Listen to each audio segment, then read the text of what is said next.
नाज़रीन, ते अहम ख़बर शामिल कंदासीं। वज़ीर आज़म इमरान ख़ान थोरी देर खां पोइ क़ौम खे ख़िताब कंदो। वफ़ाक़ी वज़ीर फवाद चौधरी पंहिंजे ट्वीट बयान में चयो आहे त वज़ीर आज़म इमरान ख़ान शाम 7:15 ते क़ौम खे ख़िताब कंदो। वज़ीर आज़म पंहिंजे ख़िताब दौरान क़ौम खे हक़ीक़तनि खां आगाह कंदो। इहा अहम ख़बर अवां सां शेयर कयूं पिया। वज़ीर आज़म इमरान ख़ान थोरी देर खां पोइ क़ौम खे ख़िताब कंदो।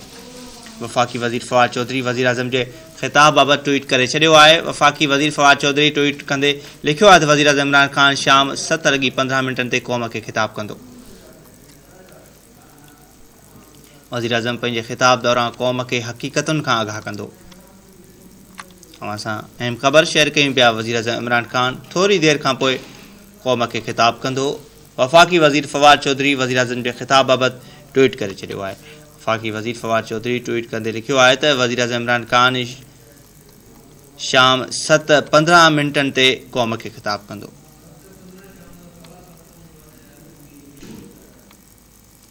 वज़ीर आज़म पंहिंजे ख़िताब दौरान क़ौम खे हक़ीक़तुनि खां आगाह कंदो। या अहम ख़बर अवां सां शेयर कयूं पिया। वज़ीर आज़म इमरान ख़ान थोरी देर खां पोइ क़ौम खे ख़िताब कंदो। वफ़ाक़ी वज़ीर फवाद चौधरी वज़ीर आज़म जे ख़िताब बाबति ट्वीट करे छॾियो आहे।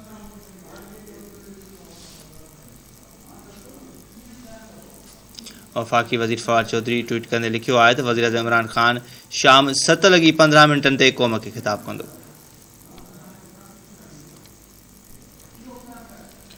वज़ीर आज़म पंहिंजे ख़िताब दौरान क़ौम खे हक़ीक़तनि खां आगाह कंदो। या अहम ख़बर अवां सां शेयर कयूं पिया। वज़ीर आज़म इमरान ख़ान थोरी देर खां पोइ क़ौम खे ख़िताब कंदो।